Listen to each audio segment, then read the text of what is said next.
আসসালামু আলাইকুম প্রিয় বন্ধুরা, আজকে আমি সেই ব্যক্তির সঙ্গে আপনার সঙ্গে পরিচয় করে দিব যারা দুই বেলা দুমুঠো ভাত খাইতে পারতো না। অনেক কষ্টসাধ্যের মধ্যে দেখা গেল শুধু ভাত খাইতো মরিচ এবং লঙ্কা দিয়ে, মানে পেঁয়াজ দিয়ে বা লবণ দিয়ে, এই ধরনের মানে করে তারা তাদের জীবন জীবিকা নির্ভর করতো। আসলে এই দেখেন, একদম চতুর সাইডে ফাঁকা, হ্যাঁ, কোনো বাড়ি নেই, এমন একটা অবস্থা।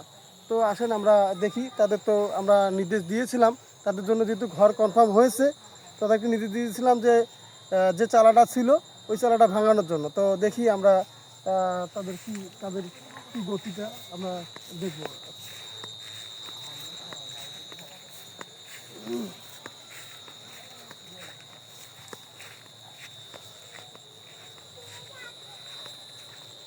আসসালামু আলাইকুম, ভালো আছেন? আলহামদুলিল্লাহ। ও হ্যাঁ, চালাটা ভাঙতে বলছিলাম, ভাঙছেন চালা? হ্যাঁ, ভাঙছি তো।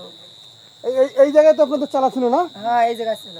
আচ্ছা, তো আপনারা যে ঘর করানো হয়েছে আপনার জন্য, একটি ঘর কনফার্ম করানো হয়েছে, তো আপনারা এতে কি খুশি আছেন? হ্যাঁ, আলহামদুলিল্লাহ, খুশি। অনেক খুশি। শুকরিয়া। তো আমি যদি আপনাদের জন্য ভালো কিছু করে থাকি, আপনার বউ কই? আছে। দেখেন, এই নাসরিন, আসো। আপনাদের এই পরিবারটির জন্য আমি যদি ভালো কিছু করে থাকি, তো অবশ্যই আমাদের জন্য দোয়া করবেন।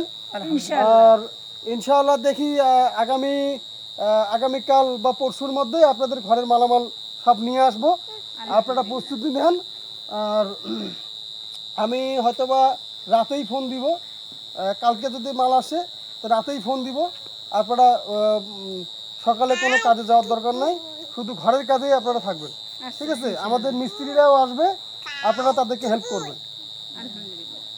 তো প্রিয় বন্ধুরা, এই যে দেখতেছেন, এই জায়গায় এই খেলার একটি ছোট্ট চালা ছিল, হ্যাঁ। তো এনাদের জন্য ঘর কনফার্ম যেহেতু হয়েছে, এরা অনেক কষ্টের মধ্যেই ছিল, হ্যাঁ। দেখা গেল যে দুই বেলা এরা খাইতে পারতো না, আমি নিজে এসে দেখেছি। তো এই যে দেখতেছেন বাচ্চাগুলো, এই বাচ্চাগুলো শুধু মরিচ পেঁয়াজ দিয়ে ভাত খাইতো, আমি নিজেই দেখেছি।